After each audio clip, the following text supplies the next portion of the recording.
Okay, तो शुरू करते हैं। तो सबसे पहला देखो, यहाँ पर हमने लाइफ इंश्योरेंस के बारे में पढ़ लिया था।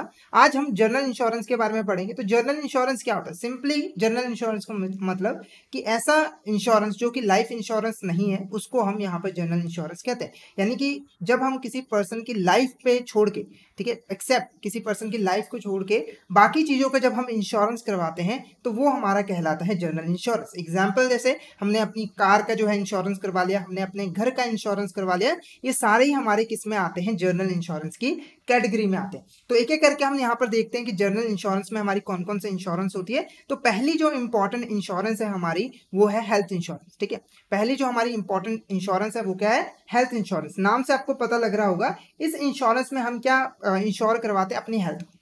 मतलब कि इसमें हम प्रीमियम पे करते हैं ताकि किसी टाइम आने पे कोई इमरजेंसी आ जाए, ठीक है, कोई हमारा घर का मेंबर या फिर हम ही कोई बीमार पड़ जाए, तो वहाँ पर जो है हमें फंड्स की कमी ना हो। तो इसके अंदर हम इंश्योरेंस कंपनी से जो है कॉन्ट्रैक्ट करते हैं, हम प्रीमियम पे करते हैं, और जैसे ही हमें कोई मेडिकल इमरजेंसी आती है तो उस केस में जो हमारी इंश्योरेंस कंपनी है वो सारा का सारा जो पैसा है वो यहाँ पर पे कर देती है। ठीक है, अब हेल्थ इंश्योरेंस में देखो मेनली कौन कौन से हमारे एक्सपेंसेस जो है वो इंश्योरेंस कंपनी कवर करती है। तो यहाँ पर देखो रूम बोर्डिंग एक्सपेंसेस, अगर आप यहाँ पर हॉस्पिटल में दाखिल होते हैं तो जो रूम का किराया वगैरह होता है, ठीक है, उसका जो एक्सपेंसेस होते हैं वो सारे हमारी जो इंश्योरेंस कंपनी है वो पे करते हैं। इसके अलावा जो हमारा नर्सिंग एक्सपेंसेस होता है, ठीक है, फीस ऑफ सर्जन, मतलब कहने का क्या है कि इलाज कराने में जो भी खर्चा है, मेडिसिन से लेकर सर्जरी वगैरह कराने तक जितना भी खर्चा आया, वो सभी की सभी जो है हमारी इंश्योरेंस कंपनी पे करती है हेल्थ इंश्योरेंस में। अब जो हेल्थ इंश्योरेंस होती है वो भी दो तरीके की होती है। एक होता है इंडिविजुअल हेल्थ इंश्योरेंस, जिसमें आप सिर्फ अपनी या फिर किसी एक फैमिली मेंबर की जो है इंश्योरेंस करवाते हो, जैसे कि मैंने अपनी इंश्योरेंस करवा ली। ठीक है, दूसरा होता है फ्लोटर। फ्लोटर में क्या होता है कि हम अपने पूरे के पूरे फैमिली मेंबर का ही हेल्थ इंश्योरेंस करवा लेते हैं, जिसके अंदर अगर हमारे फैमिली मेंबर में किसी में भी जो बीमार पड़ता है तो उस केस में जो है इंश्योरेंस कंपनी यहाँ पर पैसा देती है। ठीक है, हमारे जो एक्सपेंसेस होते हैं, मेडिकल एक्सपेंसेस होते हैं, उसको यहाँ पर पूरा करके देती है। क्लियर है आपको?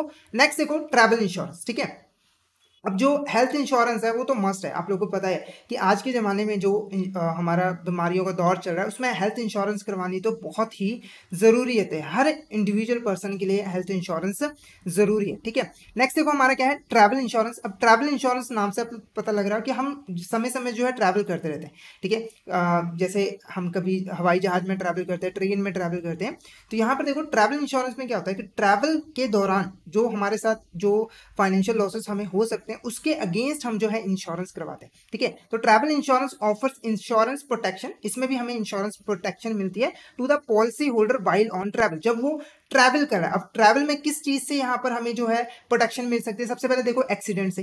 ठीक है, हमारा कई बार एक्सीडेंट्स हो जाता है ना, तो उस केस में जो है वो हमें पैसा मिल सकता है। ठीक है, अगर कोई मेडिकल इमरजेंसी आ जाती है तो उस केस में भी जो है इंश्योरेंस कंपनी जो है हमें पैसे यहाँ पर देगी। इसके अलावा अगर हमारा कोई जो सामान वगैरह है, लगेज वगैरह है, वो भी अगर चोरी हो जाता है तो उस केस में इंश्योरेंस कंपनी यहाँ पर जो है पैसे देती है, हमें प्रोटेक्शन यहाँ पर प्रोवाइड करती है। ठीक है, तो ट्रैवल इंश्योरेंस ट्रैवल के दौरान सिर्फ और सिर्फ ये तभी बेनिफिट होगा जब आप ट्रैवल कर रहे होंगे। ठीक है, ऐसा नहीं होगा कि घर पे आपका जो है कुछ यहाँ पर चोरी वगैरह हो गया तो वहां पर आप क्लेम मांगने चले जाओ। सिर्फ ट्रैवल के दौरान ही अगर कोई एक्सीडेंट इमरजेंसी अराइज होती है तो उस केस में यहाँ पर दिया जाएगा। नेक्स्ट देखो क्या है? Motor insurance. ठीक है, ये आजकल हमारे देश में काफी जो है फेमस इंश्योरेंस है। हर कोई पर्सन मोटर इंश्योरेंस करवाता ही करवाता है। ठीक है, मोटर इंश्योरेंस क्या है? देखो जो हम यहाँ पर व्हीकल चलाते हैं, मोटरसाइकिल, बाइक, ठीक है, कार्स वगैरह जो सड़कों पे हम चलाते हैं, ठीक है, उसकी जो इंश्योरेंस करवाते हैं वो हमारा होता है मोटर इंश्योरेंस। इसके अंदर हमें जो इंश्योरेंस कंपनी प्रोटेक्शन देती है कि अगर बाई चांस हमारी जो व्हीकल्स वगैरह हैं, ठीक है, उसका किसी भी तरह का लॉस हो जाता है, वो चोरी वगैरह हो जाता है, तो उस केस में उसका जो लॉस है उसकी भरपाई इंश्योरेंस कंपनी यहाँ पर कर दे। तो यहाँ पर देखो ये जो पॉलिसी है वो व्हीकल ओनर्स के लिए बनाई जाती है ताकि उसको प्रोटेक्ट कर सके। किस चीज से प्रोटेक्ट कर सके? Any financial losses that may arise due to the damage और थेफ्ट ऑफ द व्हीकल। ठीक है, अगर यहाँ पर एक्सीडेंट हो जाता है किसी भी तरीके से या फिर जो है यहाँ पर चोरी हो जाता है तो उस केस में जो है यहाँ पर उसको प्रोटेक्शन प्रोवाइड की जा सके। और इसी के साथ साथ अगर एक्सीडेंट होता है तो यहाँ पर किसी अगर पर्सन को जो है इंजरीज भी आ जाती है तो उसका भी क्लेम जो है हम ले सकते हैं इंश्योरेंस कंपनी से मोटर इंश्योरेंस के अंडर। क्लियर है? अभी जो मोटर इंश्योरेंस होती है, ठीक है, वो मेनली हमारी दो टाइप्स की होती है। ठीक है, जो मोटर इंश्योरेंस होती है वो मेनली हमारी दो टाइप्स की होती है। पहली देखो क्या है? थर्ड पार्टी इंश्योरेंस और दूसरी क्या है हमारा यहाँ पर कॉम्प्रिहेंसिव इंश्योरेंस पॉलिसी। ठीक है, थर्ड पार्टी इंश्योरेंस नाम से आपको पता लग रहा है कोई तीसरा पर्सन। ठीक है, जब भी हम सड़कों पे व्हीकल्स चलाते हैं, कार्स वगैरह चलाते हैं, तो जब हमारा एक्सीडेंट होता है तो उससे क्या होता है कि जो सामने वाला पर्सन होता है जिसका हम एक्सीडेंट करते हैं तो उनका भी यहाँ पर जो है लॉस होता है, उनको भी यहाँ पर लॉस होता है। जो थर्ड पार्टी इंश्योरेंस है वो बनाई गई थी, जो थर्ड पार्टी है जिसका हम नुकसान कर देते हैं एक्सीडेंट करके, उसके लॉस को यहाँ पर कवर करने के लिए। यानी कि थर्ड पार्टी इंश्योरेंस के अंडर अगर बाई चांस है ना हमसे कोई एक्सीडेंट हो जाता है और उसका बाइक वगैरह या फिर कार का किसी भी तरह का लॉस होता है, तो वो पर्सन जो है हमारी इंश्योरेंस कंपनी से इसका क्लेम जो है ले सकती है। ठीक है, क्योंकि हमने थर्ड पार्टी इंश्योरेंस क्लेम करवाया हुआ है, हमने इसका प्रीमियम पे किया हुआ है, हमने पहले ही कॉन्ट्रैक्ट किया हुआ है इंश्योरेंस कंपनी से कि अगर मुझसे कोई एक्सीडेंट होगा तो उस केस में आप इसकी भरपाई जो है नुकसान की कर दोगे। ठीक है, तो यहाँ पर देखो third party insurance is statutory requirement, ये एक इंपॉर्टेंट पॉइंट है। जो थर्ड पार्टी इंश्योरेंस है ये कंपलसरी है। ठीक है, अदर जो इंश्योरेंस होते हैं वो कंपलसरी नहीं होते, आपकी मर्जी होती है, आपको जो अच्छा लगता है तो आप लेते हो वरना नहीं लेते। पर जो थर्ड पार्टी इंश्योरेंस है ये कंपलसरी होता है, आपको लेना ही लेना पड़ता है। क्योंकि देखो अपना नुकसान हो कोई बात नहीं, हम सह पर किसी थर्ड पर्सन का हम अगर नुकसान करते तो उसकी भरपाई हमें करनी ही पड़ती है। तो इसीलिए थर्ड पार्टी इंश्योरेंस कंपलसरी है, ये आपको करवानी ही पड़ेगी। ठीक है, इसके अंदर जब हम किसी थर्ड पार्टी की व्हीकल का नुकसान वगैरह कर देते हैं या उसका कोई फिजिकल इंजरी वगैरह हो जाती है तो उस केस में हमें उसकी नुकसान की जो है भरपाई करनी पड़ती है, वो जो है क्लेम मांग सकता है इंश्योरेंस कंपनी से। नेक्स्ट देखो क्या है कॉम्प्रिहेंसिव इंश्योरेंस पॉलिसी। ठीक है, अब कॉम्प्रिहेंसिव क्या है, इसमें सब कुछ ही कवर हो सकता है। ठीक है, जब भी कोई एक्सीडेंट होता है तो थर्ड पार्टी का भी नुकसान होता है और हमारा भी नुकसान होता है। ठीक है, तो कॉम्प्रिहेंसिव इंश्योरेंस पॉलिसी में हमारा थर्ड पार्टी भी कवर हो जाता है, यानी कि थर्ड पार्टी का जो नुकसान होगा वो भी कवर हो जाता है, साथ के साथ जो हमारा नुकसान होगा इस केस में देखो थर्ड पार्टी को जो आपको पे करना है वो भी इंश्योरेंस पे करेगी, और जो आपके कार का नुकसान हुआ है वो भी आप जो है इंश्योरेंस कंपनी से क्लेम करोगे, इंश्योरेंस कंपनी उसकी भी भरपाई यहाँ पर करेगी। ठीक है, तो कॉम्प्रिहेंसिव जो है वो मेनली आजकल इंडिया में जो है कॉम्प्रिहेंसिव जो मोटर पॉलिसी हमारी वही लोग लेते हैं, क्योंकि इसमें ज्यादा कवरेज जो है यहाँ पर मिल जाती है, और ऑब्वियस सी बात है इसमें अगर कवरेज ज्यादा मिलती है तो प्रीमियम भी यहाँ पर ज्यादा ही पे करना पड़ता है। क्लियर है आपको? क्लियर है। नेक्स्ट देखो हमारा यहाँ पर मोटर इंश्योरेंस एक्सक्लूजन्स। ठीक है, अब मोटर इंश्योरेंस जब हम कराते हैं तो इसमें हर केस में हमें क्लेम नहीं मिलता, कुछ ऐसे केसेस भी होते हैं जहां पर इंश्योरेंस कंपनी जो है वो क्लेम देने से मना कर देती है। वो केसेस कौन से हैं? सबसे पहला देखो not having valid driving licence. ठीक है, अगर आपने इंश्योरेंस करवाई है अपनी कार की, बाइक की, और आपके पास जो है ड्राइविंग लाइसेंस नहीं है, तो उस केस में अगर एक्सीडेंट होता है तो उस केस में इंश्योरेंस कंपनी जो है किसी भी तरह का क्लेम नहीं देगी। उसके बाद under influence of liquor and drugs, अगर आपने नशे में होकर आप जो है गाड़ी वगैरह चला रहे थे, व्हीकल चला रहे थे, और उस केस में आपका एक्सीडेंट होता है तब भी यहाँ पर क्लेम आपको नहीं मिलेगा। उसके बाद accident taking place beyond geographical limits, यानी कि जब आपने इंश्योरेंस करवाया था तो एक जियोग्राफिकल लिमिट बताई थी कि इंश्योरेंस कंपनी ने आपको पहले बताया था कि इसी जियोग्राफिकल लिमिट में, जैसे मान लो कि पंजाब में, ठीक है, सिर्फ वहीं पर अगर एक्सीडेंट होगा तो उस केस में हम क्लेम देंगे, अदरवाइज नहीं देंगे। तो अगर एक्सीडेंट जो है ये बाहर जो हमारा जियोग्राफिकल एरिया उससे बाहर जाके होता है तो उस केस में क्लेम यहाँ पर नहीं मिलेगा। नेक्स्ट देखो wild vehicle use for unlawful purpose, यानी कि जो हमारी व्हीकल है अगर किसी गलत काम के लिए यूज किया जाए, जो क्राइम के लिए यूज किया जाए, तो उस केस में भी इंश्योरेंस कंपनी किसी भी तरह का क्लेम नहीं देगी। इसी के साथ अगर यहाँ पर कोई ब्रेकडाउन्स वगैरह होते हैं जो कि इंश्योरेंस कंपनी में जो है कवर नहीं थे, इलेक्ट्रिक मैकेनिकल ब्रेकडाउन्स, ठीक है, अपने आप ही आग वगैरह लग गई, तो उस केस में भी यहाँ पर क्लेम वगैरह नहीं दिया जाएगा। क्लियर है आपको? ये हमारा कौन सा था? Motor insurance. नेक्स्ट देखो क्या है? Property insurance. ठीक है, अब प्रॉपर्टी इंश्योरेंस का मतलब इसमें हम जो अपनी वैल्यूएबल प्रॉपर्टीज होती है उसका इंश्योरेंस करवाते हैं, ताकि अगर बाई चांस उनको कोई नुकसान होता है तो उसका जो लॉस है वो हमारा कम हो सके। तो इसके अंदर हम क्या करते हैं, जो हमारे बिल्डिंग्स होती हैं, ठीक है, जो हमारी मशीनरीज होती हैं, स्टॉक हमारे पास पड़ा होता है, ठीक है, जो हमारी एसेट्स होती हैं, तो उसका हम इंश्योरेंस करवा लेते हैं। और अगर बाई चांस किसी भी रीजन से, जैसे कि आग की वजह से इनका किसी भी तरह का नुकसान होता है, तो उस केस में इंश्योरेंस कंपनी जो है इसकी भरपाई कर देती है। क्लियर है आपको? नेक्स्ट देखो क्या है? Fire insurance. ठीक है, फायर इंश्योरेंस कोई भी चीज का जब हम इंश्योरेंस करवाते हैं अगेंस्ट फायर, मतलब कि फायर से होने वाले नुकसान की भरपाई करने के लिए जब हम इंश्योरेंस कंपनी से इंश्योरेंस करवाते हैं तो वो हमारा यहाँ पर कह जाता है फायर इंश्योरेंस।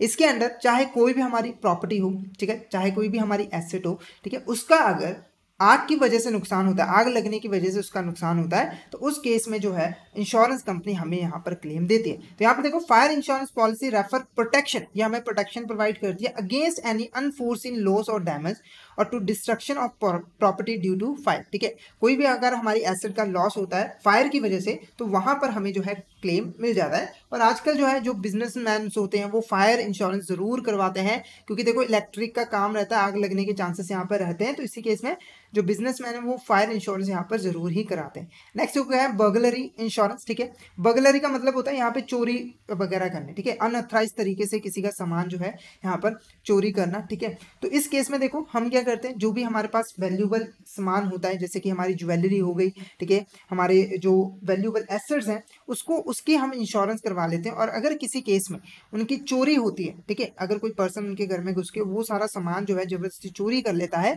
तो उस केस में जो है ये इंश्योरेंस क्लेम यहाँ पर ले सकते हैं। ठीक है, किसी भी घर में जो भी हमारा इंपॉर्टेंट सामान पड़ा है उसकी चोरी होने पे सिर्फ और सिर्फ, ठीक है, वैसे अगर डैमेज हो गया किसी भी तरीके से तब नहीं, सिर्फ चोरी होने के केसेस में ये हमें क्लेम यहाँ पर देता है। क्लियर है। नेक्स्ट देखो क्या है, मरीन कार्गो इंश्योरेंस। बहुत ही इजी से है तो इसलिए हम जल्दी जल्दी इसको कवर करेंगे। मरीन कार्गो इंश्योरेंस, ठीक है, अब ये मरीन कार्गो इंश्योरेंस क्या होता है, तो यहाँ पर देखो जब हम गुड्स वगैरह हम जब ट्रेड करते हैं तो हम अपने सामान को एक जगह से दूसरी जगह पे जो है भेजते हैं। उसके लिए हम कई चीज़ों का यूज़ करते हैं, जैसे कि शिप से भेज दिया, वाटर के मीडियम से, या फिर रेलवे में भेज दिया, या फिर एरोप्लेन से भेज दिया। तो यहाँ पर जब हम गुड्स को भेजते हैं, ठीक है, तो ड्यूरिंग ट्रांजिट जब गुड्स जा रही हैं रास्ते में है तो वहां पर कुछ चांसेस होते हैं कि हमारे गुड्स वगैरह जो है वो खराब हो जाए, उनका लॉस हो जाए। तो उस लॉस को कम करने के लिए हम यहाँ पर इंश्योरेंस करवाते हैं। तो इसमें अगर हमारा जो यहाँ पर कोई भी गुड्स है वो रास्ते में है और उसको कोई भी लॉस होता है, ठीक है, उसका कोई भी नुकसान होता है, तो उस केस में इंश्योरेंस हमें जो है इसका क्लेम देते हैं। साथ के साथ जो हमारे यहाँ पर शिप्स हैं, कार्गो है, स्पेशली जो शिप्स यूज की जाती हैं वाटर के लिए, ठीक है, जो हमारे वाटर में शिप्स वगैरह चलते हैं उसमें जो भी हम सामान भेजते हैं तो वो जब काम करता है तो जो शिप है उसको भी यहाँ पर खतरा होता है। कई रीजन की वजह से वो शिप यहाँ पर हमारा डूब भी सकता है, ठीक है, उसकी डिस्ट्रक्शन हो सकती है, ठीक है, उसमें भी कोई खराबी आ सकती है। तो उस केस में हम जो है शिप वगैरह का भी जो है यहाँ पर इंश्योरेंस करवाते हैं।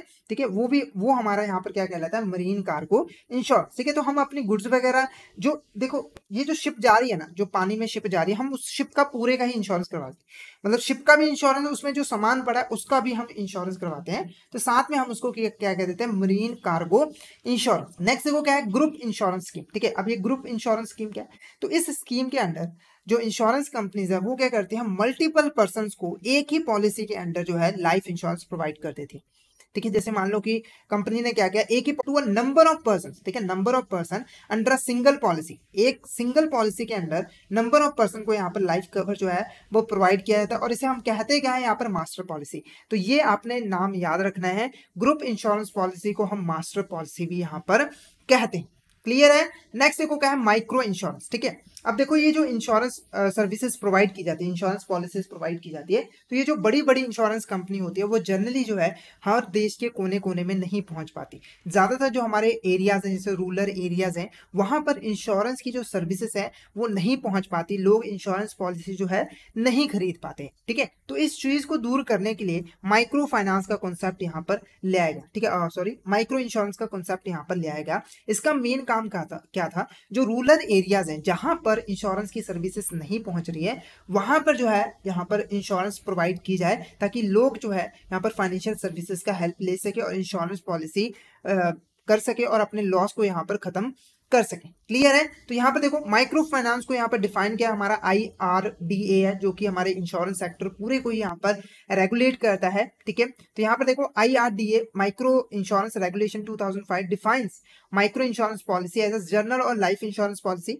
जो हमारी माइक्रो फाइनेंस पॉलिसी है वो जर्नल पॉलिसी भी हो सकती है या फिर लाइफ इंश्योरेंस पॉलिसी भी हो सकती है। तो ये आपने ध्यान रखना है। ठीक है, विद ए सम अश्योर्ड 50,000 और लेस, यानी कि कोई भी इंश्योरेंस पॉलिसी चाहे वो लाइफ हो चाहे जर्नल हो, अगर उसकी वैल्यू 50,000 या फिर उससे कम है तो उसे हम यहाँ पर क्या कहते हैं, माइक्रो इंश्योरेंस। क्या कहते हैं उसको हम, माइक्रो इंश्योरेंस पॉलिसी। क्लियर है आपको? क्लियर है। तो फटाफट से मुझे एक बार चैट बॉक्स में जरूर यहाँ पर बता दीजिए कि आपको यहाँ तक क्लियर है, क्योंकि यहाँ पर हमने जनरल इंश्योरेंस जो थे, इंपॉर्टेंट जनरल इंश्योरेंस, वो हमने यहाँ पर कवर कर लिए, जिसमें मेनली हमारे हेल्थ इंश्योरेंस आते हैं, फायर इंश्योरेंस आते हैं, ठीक है, प्रॉपर्टी इंश्योरेंस आते हैं। उसके बाद हम जो गवर्नमेंट ने यहाँ पर कुछ इंश्योरेंस पॉलिसीज को इंट्रोड्यूस किया है उसको भी हम यहाँ पर पढ़ेंगे, ठीक है, उसमें से काफी चांसेस होते हैं एमसीक्यू के आने के। तो फटाफट से एक बार मुझे यहाँ पर बता दीजिए कि आपको यहाँ तक क्लियर, क्या आपको यहाँ तक क्लियर है, ताकि हम जो है यहाँ पर नेक्स्ट टॉपिक को यहाँ पर डिस्कस कर सकें। फटाफट से चैट बॉक्स में मैसेज करके बता दीजिए क्या आपको यहाँ तक क्लियर है। ओके, नेक्स्ट देखते हैं insurance based social security scheme. अब गवर्नमेंट ने कौन कौन सी हमारी यहाँ पर स्कीम्स लॉन्च किए इंश्योरेंस के फील्ड में। तो यहाँ पर मेनली हमारी दो स्कीम्स हैं जिसके बारे में हम यहाँ पर पढ़ेंगे। पहले देखो क्या है, प्राइम मिनिस्टर जीवन ज्योति बीमा योजना, ठीक है। तो ये जो हमारी योजना है वो जनरली लाइफ इंश्योरेंस स्कीम, यानी इसके अंडर जो है गवर्नमेंट जो नॉर्मल हमारी पब्लिक है उसको लाइफ इंश्योरेंस जो है यहाँ पर प्रोवाइड करती है, ठीक है। अब ये जो स्कीम है वो अवेलेबल है सिर्फ और सिर्फ 18 से लेकर 50 सालों तक लोग, 18 से लेकर 50 साल के लोग जो है इस स्कीम का जो है बेनिफिट ले सकते हैं।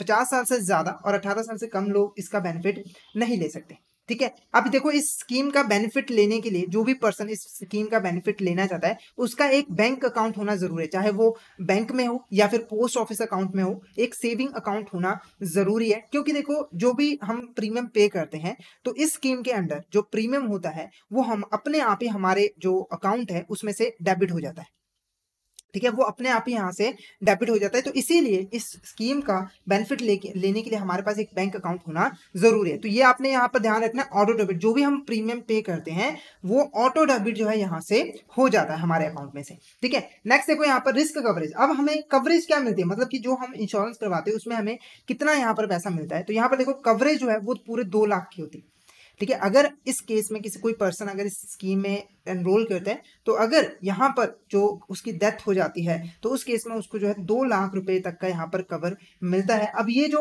स्कीम है वो यहाँ पर 1 साल के लिए ही वैलिड होती है, यानी कि 1 साल के बाद आपको इस स्कीम को जो है दोबारा से जो है रिन्यू करवाना जरूरी होता है, ठीक है। अगर इस 1 साल के पीरियड में अगर कोई पर्सन स्कीम में जो है एंटर करवाया है तो इस 1 साल के पीरियड में अगर उसके साथ कुछ भी मिस हैपनिंग होती है तो उसी केस में उसको पेमेंट मिलेगी, क्लेम मिलेगा, अदरवाइज नहीं मिलेगा। क्लियर है। नेक्स्ट देखो अब ये जो पीरियड है, अब ये जो 1 साल का मैंने आपको यहाँ पर पीरियड बताया वो जनरली कितना होता है। तो देखो ये जो पीरियड है वो हमारा 1 जून से लेकर 31 मई होता है, ठीक है। 1 जून से लेकर 31 मई तक जो है इस स्कीम का बेनिफिट लिया जा सकता है, उसके बाद नहीं।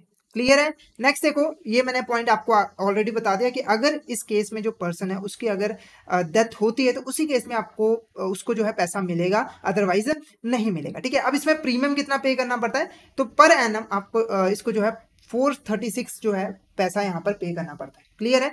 पर एनम 436 रुपए यहाँ पर पे करना पड़ता है, बहुत ही सस्ता प्रीमियम होता है, ठीक है। ये अपने आप ही अकाउंट से एक बार में जो है डेबिट हो जाता है, उसके बाद पूरे साल जो है आपको इस स्कीम का बेनिफिट मिल जाता है, ठीक है। तो ये तो बात थी हमारी लाइफ इंश्योरेंस की, ठीक है, लाइफ इंश्योरेंस। उसके बाद नेक्स्ट देखो हमारी स्कीम है प्राइम मिनिस्टर सुरक्षा बीमा योजना। अब ये जो बीमा योजना थी वो बनाई गई थी एक्सीडेंट इंश्योरेंस स्कीम के लिए, ठीक है। इसमें जो है जो हमारे पर्सन जो इस स्कीम में एनरोल करते हैं उनको एक्सीडेंट से कवर मिल जाता है, यानी कि अगर उनका बाई चांस एक्सीडेंट होता है तो उस केस में जो भी उनको लॉस होता है वो जो है उनको यहाँ पर मिल जाता है, ठीक है। अब ये जो स्कीम है वो 18 से लेकर 70 साल तक के लोगों तक के लिए जो है अवेलेबल है, वो जो है इस स्कीम में एनरोल कर सकते हैं, ठीक है। अब इसके लिए भी सेम कंडीशन है। सबसे पहले बैंक और ऑफिस बैंक में या फिर पोस्ट ऑफिस में एक सेविंग अकाउंट होना चाहिए जहां से ऑटो डेबिट जो है पैसा उनके अकाउंट से डायरेक्ट होकर प्रीमियम पे हो जाएगा, ठीक है। अब इसमें जो कवर मिलता है वो पूरे 2 लाख रुपए का मिलता है और ये जो है 1 साल तक वैलिड रहता है। सेम बात है, 1 साल तक वैलिड रहता है और इसका जो पीरियड है वो हमारा 1 जून से लेकर 31 मई तक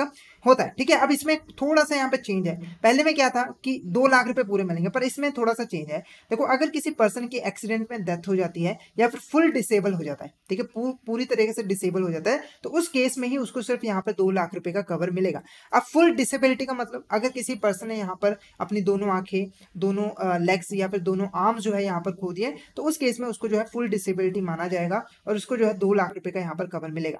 और अगर पार्शियली डिसेबिलिटी है, पार्शियली अगर एक आंख ऐसे एक हाथ ऐसे गया है तो उस केस में उसको 1 लाख रुपए का जो है यहाँ पर कवर मिलेगा। अब इसमें जो प्रीमियम है वो हमारा 20 रुपीज पर एनम पर साल, हर साल आपको जो है सिर्फ और सिर्फ यहाँ पर 20 रुपए जो है यहाँ पर पे करने। क्लियर है आपको। तो ये हमारी कुछ इंपॉर्टेंट स्कीम्स थी जो कि हमारी गवर्नमेंट ने जो है लॉन्च किया है अपने देश की पब्लिक के लिए, वो जो है आसानी से इसमें एनरोल करके इसका बेनिफिट जो है ले सकते हैं, ठीक है। नेक्स्ट देखो हमारा टॉपिक जो है बैंक इंश्योरेंस, ठीक है, ये मोस्ट इंपॉर्टेंट टॉपिक है हमारे यहाँ पर बैंक इंश्योरेंस। अब ये बेसिकली होता क्या है, तो इसके लिए हम एक एग्जांपल देखेंगे। तो यहाँ पर देखो जब भी कोई इंश्योरेंस कंपनी होती है, जब भी कोई इंश्योरेंस कंपनी होती है उसको अपनी पॉलिसी बेचनी होती है, ठीक है। ठीक है। जब भी कोई इंश्योरेंस कंपनी होती है, अगर उसको अपनी पॉलिसी बेचनी होती है तो उसे एक एजेंट हायर करना पड़ता है। ठीक है। अब ये जो एजेंट है वो जो है इंश्योरेंस कंपनी के बिहाफ पर जो लोग हैं उनको यहाँ पर पॉलिसीज बेचता है। अब ये जो एजेंट है ना वो इन लोगों के पास जा जाकर लोगों को ढूंढ ढूंढ कर उनको जो है पॉलिसीज बेचता है। ठीक है। इससे इंश्योरेंस कंपनी की जो सेल है वो यहाँ पर कम होती है, उस हिसाब से सेल नहीं होता, जिससे इनका प्रॉफिट जो है यहाँ पर कम होता है।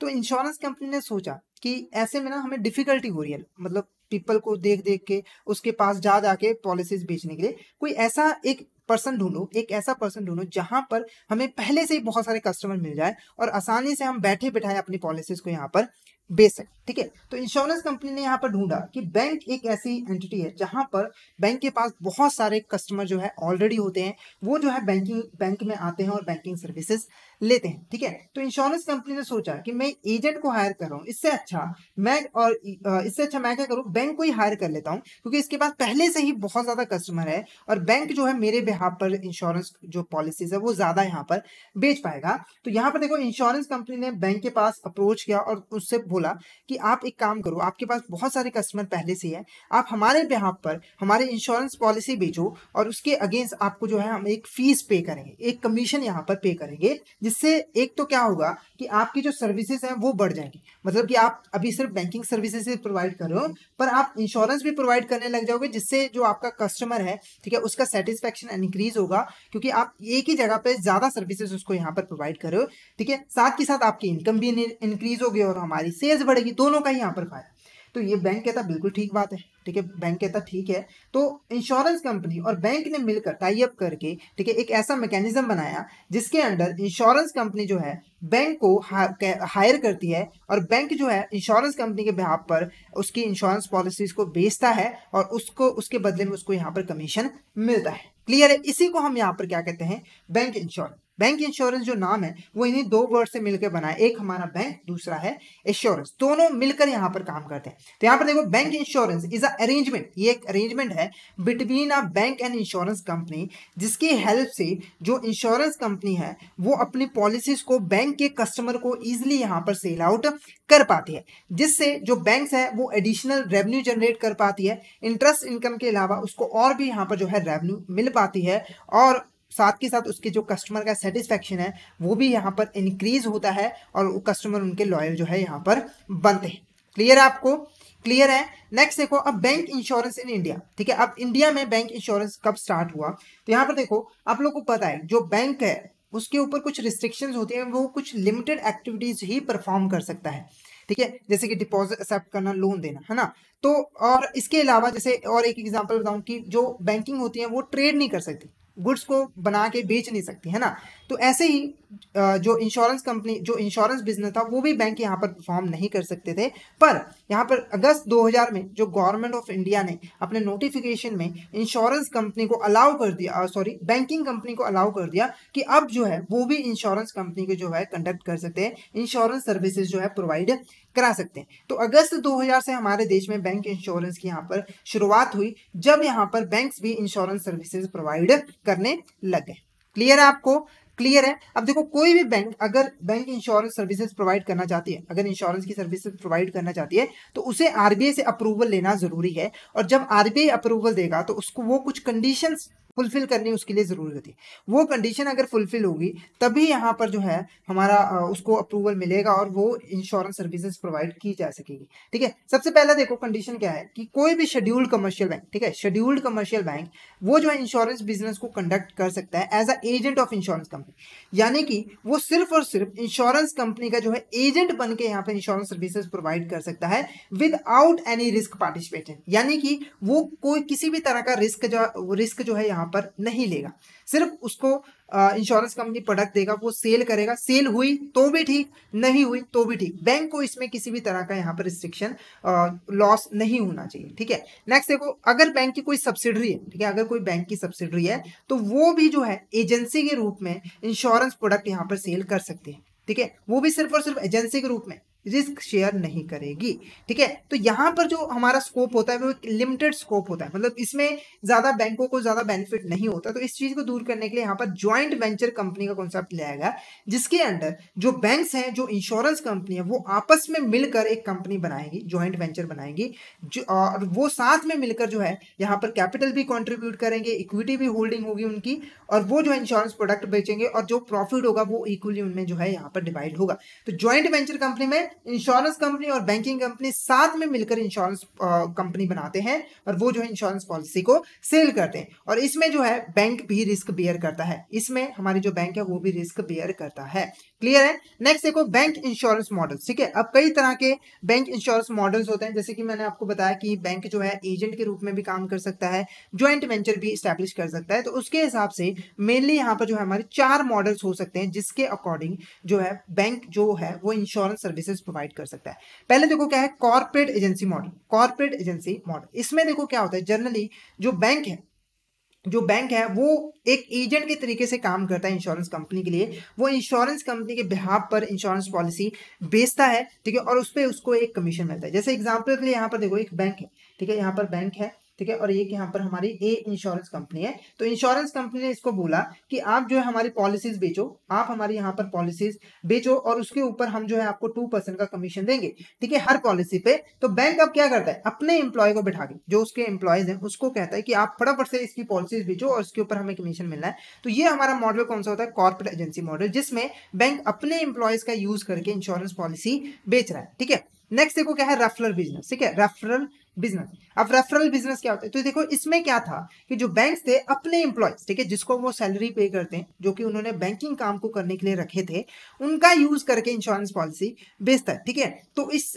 पर रेफरल बिजनेस में ऐसा नहीं, ठीक है, इसमें जो बैंक है वो अपना एम्प्लॉय प्रोवाइड नहीं करता इंश्योरेंस पॉलिसी बेचने के लिए। इसमें क्या होता है कि जो इंश्योरेंस कंपनी का बंदा है, कोई इंश्योरेंस कंपनी जो कि इंश्योरेंस कंपनी में जो है एजेंट के तरीके से काम करता है, उसको जो है बैंक में अपॉइंट किया जाता है। बैंक का काम क्या होता है, सिर्फ और सिर्फ एक कैबिन प्रोवाइड कर देना उस एजेंट को, ठीक है, बाकी का जो काम है पब्लिक के साथ डीलिंग करना, इंश्योरेंस पॉलिसीज बेचना, वो कौन करता है, हमारा यहाँ पर जो इंश्योरेंस कंपनी का बंदा होता है। क्लियर है आपको? क्लियर है? जैसे देखो, अब देखो क्या होता है ना यहाँ पर कि बैंकों को अब ना तो उसको सैलरी देनी है, ठीक है, इससे बेनिफिट क्या हुआ कि बैंकों को ना तो यहाँ पे टेंशन लेने की जरूरत है, क्योंकि उन बैंकों कोई भी सैलरी यहाँ पे पे नहीं करनी, सैलरी तो इंश्योरेंस कंपनी पे करेगी। साथ के साथ जो इंश्योरेंस एजेंट होता है वो ज्यादा ट्रेंड होता है, किससे ज्यादा ट्रेंड होता है, जो हमारे बैंकिंग एम्प्लॉयज होते हैं, उसको इंश्योरेंस फील्ड में ज्यादा यहाँ पर एक्सपीरियंस होता है, जिसके यहाँ पर इंश्योरेंस पॉलिसीज भी ज्यादा बिकती हैं, जिससे जो है यहाँ पर इनकम भी इंक्रीज होती है बैंकों की। ठीक है, नेक्स्ट देखो क्या है, ज्वाइंट वेंचर मॉडल। इसके बारे में मैंने ऑलरेडी आपको बता दिया, इसमें बैंक और इंश्योरेंस कंपनी साथ में मिलकर इंश्योरेंस कंपनी जो है वो बनाती है। नेक्स्ट देखो, बिल्ड और बाय ओन इंश्योरेंस ऑपरेशन। ठीक है, अब इसमें क्या होता है, बैंक क्या करती है, अपनी इंश्योरेंस कंपनी खोलती है, मतलब कि अपनी इंश्योरेंस कंपनी खोलती है और वो जो है उस इंश्योरेंस कंपनी की पॉलिसीज जो है वो बेचती है। जैसे एग्जांपल के लिए यहाँ पर मान लो एक HDFC बैंक है, ठीक है, HDFC बैंक है, उसने यहाँ पर एक HDFC इंश्योरेंस कंपनी खोली, HDFC इंश्योरेंस कंपनी खोली। अब इंश्योरेंस कंपनी की जो पॉलिसीज है, जब HDFC बैंक अपने बैंक में जो है वो बेचता है, तो इसे हम यहाँ पर क्या कहते हैं, बिल्ड और बाय ओन इंश्योरेंस ऑपरेशन। ठीक है, अब इसमें देखो रिस्क भी किसका है, सारा का सारा रिस्क किसका होता है, हमारा HDFC का ही होता है। क्लियर है आपको? क्लियर है? तो ये हमारा सिंपल सा टॉपिक था बैंक एश्योरेंस का। आई होप आपको क्लियर हो गया होगा। फटाफट से एक बार मुझे चैट बॉक्स में बता दीजिए कि आपको यहाँ तक क्लियर, फटाफट से एक बार मुझे चैट बॉक्स में बता दीजिए कि आपको यहाँ तक क्लियर है। नेक्स्ट हम इंश्योरेंस ऑम्बर्ट्समैन का यहाँ पर कॉन्सेप्ट पढ़ेंगे, तो फटाफट से एक बार चैट बॉक्स में बता दीजिए कि आपको यहाँ तक क्लियर है। बाकी की जो क्लास है वो आपको जो है हमारे कोर्सेस में मिल जाएंगे, आपको इसके लिए हमारा कोर्स परचेज करना पड़ेगा, ठीक है, तो वहां पर आपको सारी क्लासेस जो है वो फिक्स मैनर में आपको मिल जाएंगी। तो फटाफट से हमारे कोर्स को एनरोल कर लीजिए। क्लियर है? नेक्स्ट मूव करें। क्लियर है? नेक्स्ट देखें।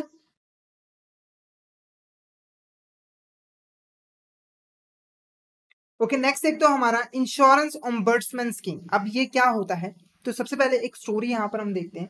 तो यहाँ पर देखो एक पर्सन है राम, ठीक है, एक पर्सन है राम, जिसने एक इंश्योरेंस कंपनी से जो है एक पॉलिसी खरीदी, ठीक है, इंश्योरेंस पॉलिसी जो है यहाँ पर खरीदी, ठीक है, और जब यहाँ पर क्लेम की बारी आई, ठीक है, जब यहाँ पर क्लेम की बारी आई तो इंश्योरेंस कंपनी ने क्या किया, इंश्योरेंस क्लेम देने से मना कर दिया।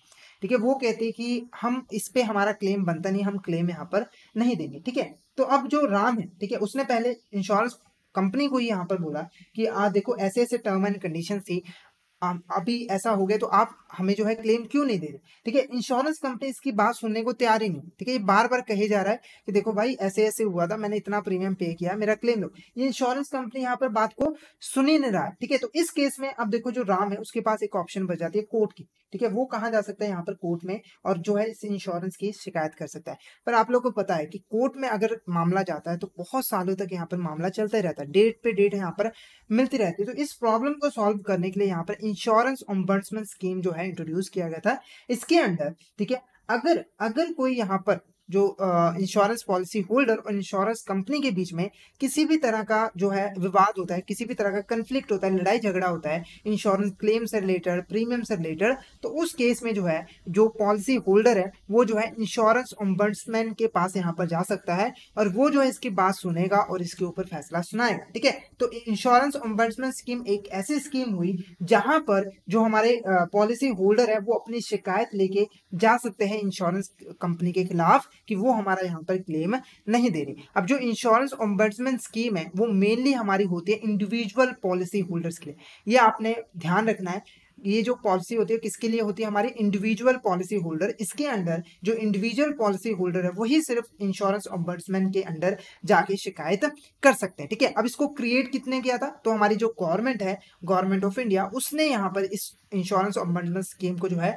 इंट्रोड्यूस किया गया था। किस लिए, कंप्लेंट्स, जो भी कंप्लेंट्स आती है उसको सेटल करने के लिए, जल्दी से जल्दी सेटल करने के लिए। तो कौन कौन सी इंपॉर्टेंट बातें आपको याद रखनी, सबसे पहले इसको बनाया किसने, गवर्नमेंट ऑफ इंडिया ने। ये किन के लिए होता है, इंडिविजुअल पॉलिसी होल्डर्स के लिए। बनाया किस लिए गया था, कंप्लेंट्स को सेटल करने के लिए। क्लियर है। नेक्स्ट देखो, अब कब कब आप जो है एक इंश्योरेंस ओम्बड्समैन के पास यहाँ पर जा सकते हो, किन सिचुएशंस में आप यहाँ पर जा सकते हो।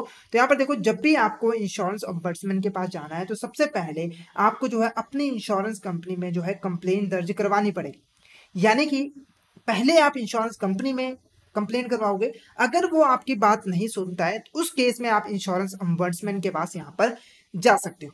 क्लियर है आपको। जैसे कि देखो यहाँ पर एक इंश्योरेंस ओम्बड्समैन के अंडर ही है, अगर आपके कोई भी डिफॉल्ट होता है, कोई भी लड़ाई झगड़ा होता है, तो आप सबसे पहले इंश्योरेंस कंपनी के पास शिकायत करोगे। ठीक है, और अगर यहाँ पर जो हमारा इंश्योरेंस कंपनी है वो 30 दिनों तक आपको कोई भी रिप्लाई नहीं देता है, ठीक है, आपका कोई भी हल नहीं करता है, आपकी बात नहीं मानता है, तो उसी केस में आप जो है इंश्योरेंस ओम्बड्समैन के पास जा सकते हो।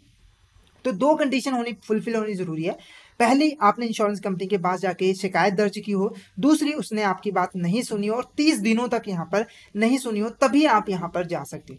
ठीक है, उसके बाद जैसे ही 30 दिन पूरे हो जाते हैं, जैसे यहाँ पे 30 डेज ओवर हो गए, अब आप एलिजिबल हो गए इंश्योरेंस ओम्बड्समैन के पास जाने के लिए। ठीक है, पर जैसे ही आप एलिजिबल हो जाते हो शिकायत करने के लिए, तो उसके 1 साल के अंदर अंदर, यानी कि इस 30 साल के बाद 1 ईयर के अंदर अंदर आपको जो है शिकायत दर्ज करवानी पड़ेगी। अब ऐसा नहीं है कि आपने पहले इंश्योरेंस कंपनी में कंप्लेंट दर्ज करवा दी और आप जो है 5 सालों तक वेट करते रहे, जब मन होगा तब इंश्योरेंस करवाएंगे, कंप्लेंट दर्ज करवाएंगे। तो ऐसा नहीं है कि जैसे ही इंश्योरेंस कंपनी ने आपकी कंप्लेंट को रिजेक्ट किया, 30 दिन पूरे हुए, आपको जो है 1 साल के अंदर अंदर इंश्योरेंस ओम्बड्समैन के पास जाना पड़ेगा और शिकायत दर्ज करवानी पड़ेगी। क्लियर है आपको।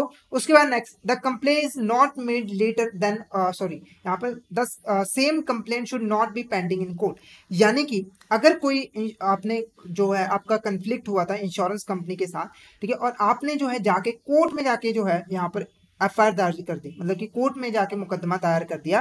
ठीक है, तो इस केस में आप जो है इंश्योरेंस ओम्बड्समैन के पास नहीं जा सकते। यानी कि ये कंडीशन है कि कोर्ट में जाने से पहले आप इंश्योरेंस ओम्बड्समैन के पास जा सकते हो। ठीक है, अगर एक बार कोर्ट में चले गए, कोर्ट में मुकदमा दर्ज हो गया, तो उस केस में आप इंश्योरेंस ओम्बड्समैन के पास नहीं जा सकते। ऐसे ही अगर आप इंश्योरेंस ओम्बड्समैन के पास चले जाते हो, तो उसके बाद जब तक इंश्योरेंस ओम्बड्समैन यहाँ पर अपना फैसला नहीं सुनाता, आप जो है यहाँ पर कोर्ट में नहीं जा सकते। ये कंडीशन जो है रहती है।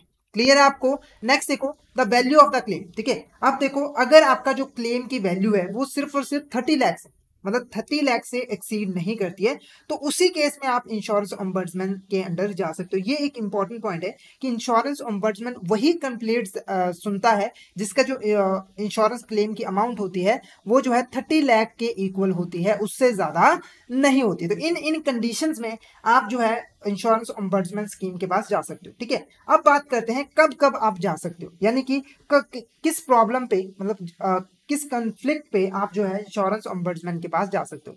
सबसे पहले delay in settlement of claims, यानी कि अगर कोई क्लेम है, ठीक है, अगर कोई क्लेम आपका अराइज हुआ है, आप इंश्योरेंस कंपनी से क्लेम मांग रहे हो पर वो डिले कर रही है, वो आपको पे नहीं कर रही है, और वो जो डिले पीरियड है वो टाइम जो स्पेसिफाई किया हुआ है हमारा IRDA एक्ट में, वो उससे एक्सीड कर जाता है।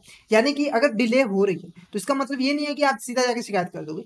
अगर वो डिले जो पीरियड है वो अगर एक्सीड कर जाता है स्पेसिफाइड टाइम पीरियड से, तो उसी केस में आप जो है यहाँ पर इंश्योरेंस ओम्बड्समैन के पास जा सकते हो। उसके बाद एनी पार्शियल और टोटल रेपुडिएशन ऑफ क्लेम्स, यानी कि अगर यहाँ पर कंपनी ने, ठीक है, अगर कंपनी ने इंश्योरेंस कंपनी में आपका कोई क्लेम है उसको पार्शली या फिर पूरी तरीके से जो है पे करने से ही मना कर दिया कि हमने कोई भी आपको क्लेम पे नहीं करना है, तो उस केस में भी आप जो है इंश्योरेंस ओम्बड्समैन के पास यहाँ पर जा सकते हो। इसके अलावा अगर आपका कोई डिस्प्यूट है रिगार्डिंग द प्रीमियम, ठीक है, अगर आपने जो प्रीमियम पे किया हुआ है, इंश्योरेंस कंपनी कह रही है कि आपने कम प्रीमियम पे किया हुआ है, या फिर आपने पे कम करना है, यानी कि आपने सिर्फ मान लो 10,000 करना है पर इंश्योरेंस कंपनी आपको कह रही है कि आपको 1 लाख करना है, तो उस केस में भी आप जो है यहाँ पर जा सकते हो। यानी कि डिस्प्यूट होता है तो उस केस में जो है आप इंश्योरेंस ओम्बड्समैन के पास जा सकते हो। उसके अलावा मिस रिप्रेजेंटेशन, ठीक है, जो भी टर्म एंड कंडीशन थी वो सही नहीं थी। जब आपने इंश्योरेंस पॉलिसी करवाई थी तो जो इंश्योरेंस कंपनी ने उसने जो है यहाँ पे टर्म एंड कंडीशन आपको सही तरीके से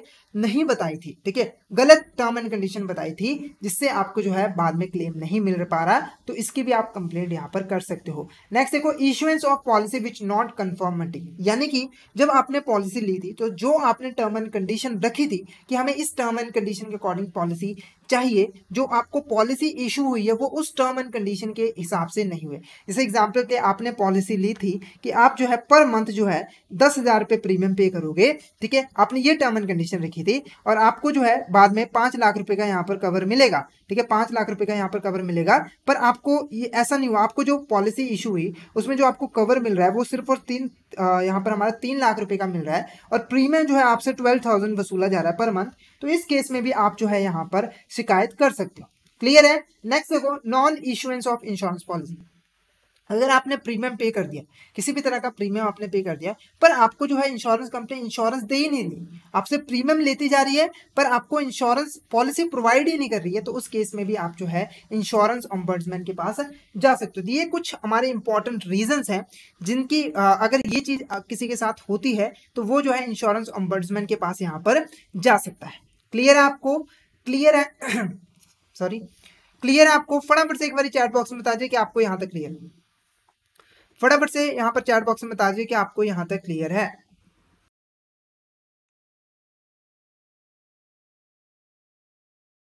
ओके, नेक्स्ट देखते हैं हम यहाँ पर। नेक्स्ट देखो क्या है, सेटलमेंट प्रोसेस। ठीक है, अब जो इंश्योरेंस ओम्बड्समैन है उसके पास जब आती है, रिपोर्ट आती है, तो उसका वो सेटलमेंट यहाँ पर कैसे करता है, तो जो हमारा ओम्बड्समैन है वो 2 तरीके से जो है यहाँ पर सेटलमेंट करता है। पहला देखो क्या है, रिकमेंडेशन। पहला क्या है हमारा यहाँ पर रिकमेंडेशन, दूसरा क्या है हमारा यहाँ पर अवार्ड, दूसरा क्या है हमारा यहाँ पर अवार्ड। ठीक है, तो रिकमेंडेशन में क्या होता है, इसमें जनरली देखो जब आप इंश्योरेंस ओम्बड्समैन के पास जाते हो कंप्लेंट लेके, तो ये क्या करता है यहाँ पर एक इंटरमीडिएरी की तरह काम करता है, मतलब कि सुलह करवाने का काम करता है। ये क्या करेगा, इंश्योरेंस कंपनी को बुलाएगा, ठीक है, और आपको बुलाएगा, आप दोनों की बातें सुनेगा और यहाँ पर रिकमेंडेशन देगा कि आप इसको कैसे सही कर सकते हो। इंश्योरेंस कंपनी को भी बताएगा कि आप ऐसे कर सकते हो और आपको भी यहाँ पर बताएगा कि आप ऐसे कर सकते हो। यानी कि इसमें कोई ऐसा पेनल्टी वगैरह नहीं लगाई जाती, ठीक है, कोई बाइंडिंग नहीं होती, सिर्फ इसमें रेकमेंड किया जाता है इंश्योरेंस कंपनी को कि भाई आपका ये पॉलिसी पर रिकमेंडेशन देता है हमारे इंश्योरेंस कंपनी और इंश्योरर को। क्लियर है। अभी जो रिकमेंडेशन पीरियड होता है वो हमारा 15 डेज का होता है, यानी कि जब हम इंश्योरेंस ओम्बड्समैन के पास जाते हैं, शिकायत दर्ज करवाते हैं, तो उस केस में देखो 15 दिनों के अंदर अंदर जैसे ही इंश्योरेंस कंपनी को यहाँ पर बोला गया कि आओ भाई हम सुलह करवाएं आपकी, तो इंश्योरेंस कंपनी को जो है 15 दिनों के अंदर अंदर जो है यहाँ पर आना होता है और रिकमेंडेशन माननी होती है। अगर किसी केस में, ठीक है, ये 15 दिन इंश्योरेंस कंपनी नहीं आती है या फिर वो नहीं मानती है, तो उस केस में बारी आती है हमारी अवार्ड की। यानी कि जब बोलने से बात नहीं बनी, तो अब हम यहाँ पर बोलेंगे अवॉर्ड। इसमें क्या होता है कि जो हमारी इंश्योरेंस ऑम्बर्ट्समैन है वो क्या करते हैं, जब इंश्योरेंस कंपनी बात नहीं सुनता, 15 दिन ओवर हो जाते हैं, तो वो क्या करते हैं, प्रॉपर यहाँ पर एग्जामिन करते हैं कि मामला है क्या। यानी कि सारी डिटेल्स जो हमारी इंश्योरेंस पॉलिसी की होती है उसको यहाँ पर जो है एनालाइज किया जाता है, एग्जामिन किया जाता है। और इस टाइम एनालाइज करने के लिए जो हमारा इंश्योरेंस ऑम्बर्ट्समैन है वो यहाँ पर 3 महीने लगाता है। मतलब कि जो ये पॉलिसीज को स्टडी करना, उसके फैक्ट्स को समझना, एनालाइज करना, मैक्सिमम उसका जो पीरियड हो सकता है वो 3 महीनों का ही हो सकता है। क्योंकि जो इंश्योरेंस ऑम्बर्ट्समैन स्कीम है उसको बनाया इसलिए गया था कि जो हमारे मामले होते हैं उसको जल्दी से जल्दी निपटा दिया जाए, ठीक है, ताकि जो हमारे पॉलिसी होल्डर है उसको जल्दी से जल्दी क्लेम मिल जाए। तो इसीलिए जो इंश्योरेंस ऑम्बर्ट्समैन है वो जो है 3 महीनों के अंदर अंदर, ठीक है, जब 15 दिन ओवर होते हैं उसके 3 महीनों के अंदर अंदर जो है उसे फैक्ट्स और फिगर को एनालाइज करना होता है, रिजल्ट फाइंड आउट करना होता है। और जैसे ही इसको पता लग जाता है कि आखिर में किसकी गलती है, अगर इंश्योरेंस कंपनी की गलती है तो ये ऑर्डर देता है, क्या देता है, ऑर्डर देता है कि आपको यहां पर इतना क्लेम इंश्योर पॉलिसी होल्डर को देना पड़ेगा। जैसे राम का हमने एग्जांपल लिया था ना, तो राम के फेवर में आया, तो उस केस में देखो क्या होगा, इंश्योरेंस कंपनी को पे करना पड़ेगा क्लेम। और जो इसने ऑर्डर दिया है, अगर इसने ऑर्डर दे दिया इंश्योरेंस कंपनी को आपको पे करना है, तो इंश्योरेंस कंपनी को वो मानना ही पड़ेगा। इसका जो ऑर्डर है वो बाइंड कर लेता है, ठीक है, will binding the insurance company, इसके अंडर उसको पेमेंट करनी ही पड़ेगी। क्लियर है। और अगर किसी केस में जो हमारा ये राम है इसके अगेंस्ट आ जाता है फैसला, यानी कि इंश्योरेंस कंपनी यहाँ पे सही मानी जाती है, तो उस केस में जो राम है, ठीक है, वो जो है यहाँ पर आगे कोर्ट में जो है एफआईआर दर्ज करवा सकता है, एफआईआर नहीं, मुकदमा दर्ज यहाँ पर करवा सकता है। पर इसके फैसला आने के बाद, जब इसने अपना फैसला दे दिया उसके बाद ही, अगर इससे पहले वो करवाता है तो वो वैलिड नहीं होता है। क्लियर। तो ये हमारा सिंपल सा प्रोसेस होता है जिसके अंडर जो हमारी इंश्योरेंस ऑम्बर्ट्समैन है वो यहाँ पर जो है मसलों को सॉल्व करती है, सारे जो कन्फ्लिक्ट्स होते हैं उसको यहाँ पर ठीक करती है। इसमें बहुत जल्दी जो है हमारे इंश्योरेंस पॉलिसी होल्डर जो है उनकी मसलों का यहाँ पर सुलझाया जाता है, ठीक है। तो फटाफट से एक बार मुझे चैट बॉक्स में जरूर बता दीजिए कि आपको यहाँ तक क्लियर है। फटाफट से यहाँ पर बता दीजिए कि आपको यहाँ पर क्लियर है। तो आज के लेक्चर में हमारा जो चैप्टर था इंश्योरेंस प्रोडक्ट वो यहाँ पर ओवर होता है। तो हमने पूरे चैप्टर में क्या क्या चीजें पढ़ी, पहले इंश्योरेंस का मीनिंग, उसके fundamental principles, types of insurance policy, उसके बाद बैंक इंश्योरेंस के बारे में भी पढ़ा, और ये हमने इंश्योरेंस ऑम्बर्ट्समैन के भी बारे में पढ़ा। तो अगर आपको यहाँ तक किसी भी तरह का डाउट हो तो आप जो है चैट बॉक्स में मैसेज करके पूछ सकते हो।